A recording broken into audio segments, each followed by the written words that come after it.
6 जनवरी 2026। 35 साल का दविंदर कुमार पेशे से एक प्रिंटिंग और ग्राफिक डिजाइनर जो मुंबई में काम करता था। काफी दिनों बाद उस सुबह दविंदर मुंबई से लुधियाना अपने घर आता है, लेकिन सिर्फ 15 मिनट घर पर रुकने के बाद वो अपनी फैमिली से कहता है कि मैं थोड़ा काम से बाहर जा रहा हूँ, और ये उसके आखिरी शब्द थे। रात हो जाती है, लेकिन दविंदर घर वापस नहीं आता। अब उनकी फैमिली पूरी तरीके से डर गई। उन्होंने आस पड़ोस में दविंदर को खोजना शुरू किया, लेकिन अब ना तो उससे कोई कांटेक्ट हो पा रहा और ना ही उसकी कोई खोज खबर मिल रही। यूं अचानक से उसका गायब हो जाना ना सिर्फ परिवार बल्कि आस पड़ोस में भी खलबली मचा गया। आखिरकार थक हार कर उनकी फैमिली ने अगली सुबह 7 जनवरी को सलेम तबरी पुलिस थाना में दविंदर की मिसिंग रिपोर्ट दर्ज कराई। अब पुलिस ने कंप्लेंट तो फाइल कर ली, लेकिन इनिशियल फेज में पुलिस इस केस को ज़्यादा सीरियस नहीं लेती।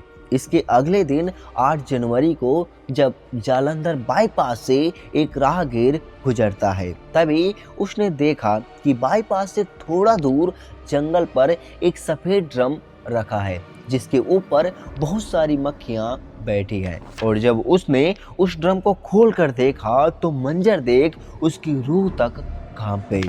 उस सफेद ड्रम पर इंसानी बॉडी के कुछ टुकड़े भरे हुए थे। फौरन इंफॉर्मेशन मिलते ही पुलिस और फोरेंसिक टीम वहां पहुंच गई। फोरेंसिक टीम ने जब उस सफेद ड्रम से कटे हुए इंसानी टुकड़ों को निकाला तो उसमें 2 हाथ, 2 पैर और एक धड़ का आधा हिस्सा भरा हुआ था, और बाकी हिस्से उसी जंगल के आसपास मिलते हैं। अब ये साफ था कि किसी ने उस ड्रम में भरकर इंसानी बॉडी के टुकड़ों को यहाँ फेंका था। क्योंकि पहले से थाने पर दविंदर की एक मिसिंग रिपोर्ट दर्ज थी, तो पुलिस बॉडी की शिनाख्त के लिए उसकी फैमिली को बुलाती है। तब उनकी फैमिली द्वारा आइडेंटिफाई होता है कि ये बॉडी किसी और की नहीं बल्कि दविंदर की थी। अब पुलिस का सबसे बड़ा सवाल ये था कि 2 दिन पहले आया दविंदर किसी से क्या दुश्मनी हो सकती है कि उसे इस हद तक बेरहमी से मार दिया गया।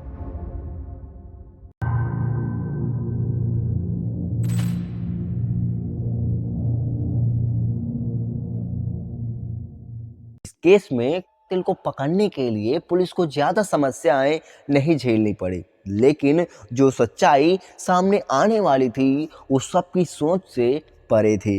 लाश मिलने के साथ ही ये साफ हो गया कि ये कोई हादसा नहीं बल्कि एक सोची समझी साजिश थी। इधर पोस्टमार्टम रिपोर्ट ने भी क्लियर किया कि तेज वार से हुई थी, मतलब कोई अजनबी नहीं, कोई ऐसा था जिस पर दविंदर को अंधा भरोसा था। खैर, पुलिस ने दविंदर की कॉल रिकॉर्ड्स खंगालने शुरू किए और साथ ही उसके आसपास के लोगों से भी उसके बारे में गहन पूछताछ की। इसी जांच के दौरान एक अहम सीसीटीवी फुटेज पुलिस को हाथ लगती है, जिसमें दविंदर एक घर के अंदर जाता हुआ दिखाई देता है, लेकिन देर रात तक वो उस घर से बाहर नहीं निकलता।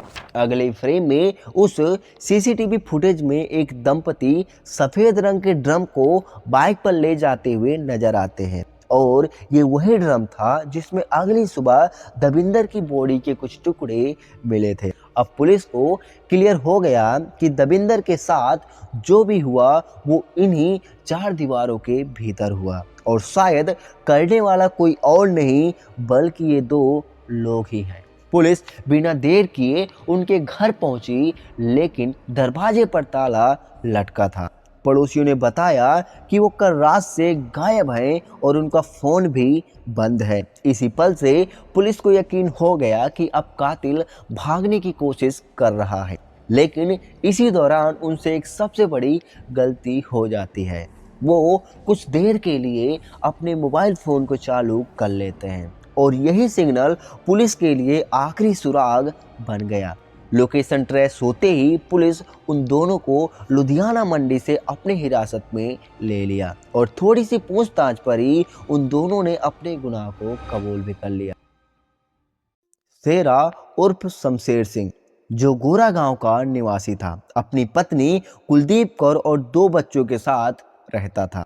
शेरा और दविंदर पिछले 8 साल से गहरे दोस्त थे। उनकी दोस्ती की मिसाल आसपास के गांव में दी जाती थी। इसी वजह से शेरा दविंदर के गांव पर ही किराए का मकान लेकर रहने लगा और पढ़ाई का काम कर अपना गुजारा करता।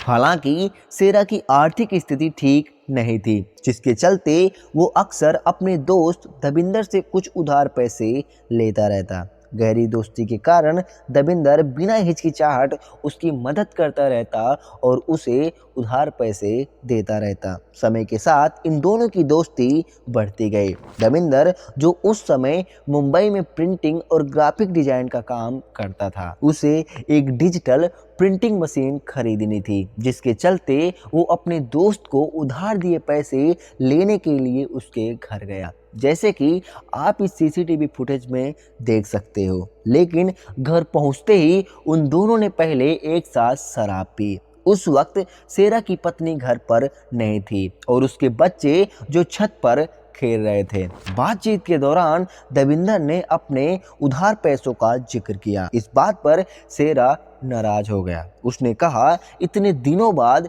मिलने आए हो और तुम्हें अपने पैसों के अलावा और कुछ याद नहीं आया। इन दोनों की बातें बढ़ते बढ़ते बहस में बदल गई और फिर हाथापाई हो गई। इसी झगड़े के दौरान दविंदर की मौत हो गई। हालांकि ये क्लियर अभी तक नहीं हो पाया कि किस तरीके से दविंदर की मौत हुई, लेकिन ये तय था कि हाथापाई से ही दविंदर ने अपना दम तोड़ दिया।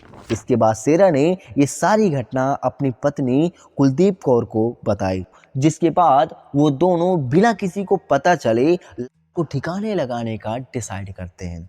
चूंकि शेरा एक बढ़ई था, उसने और उसकी पत्नी ने मिलकर लकड़ी काटने वाली आरी से 2 घंटों तक उसकी बॉडी के टुकड़े किए और फिर कुछ टुकड़े सफ़ेद ड्रम में भरकर और कुछ ऐसे ही ले जाकर उस जंगल पर फेंक दिया। ये केस साबित करता है कि जब भरोसा टूटता है तो अपराध सबसे नज़दीक से जन्म लेता है। पैसे की विवाद ने 8 साल पुरानी दोस्ती खत्म कर दी और दविंदर अपनी जान गंवा बैठा। सीसीटीवी फुटेज और मोबाइल लोकेशन ने कातिल को बेनकाब किया और आखिरकार कानून ने अपना काम किया और अब वो दंपति पुलिस की हिरासत में है।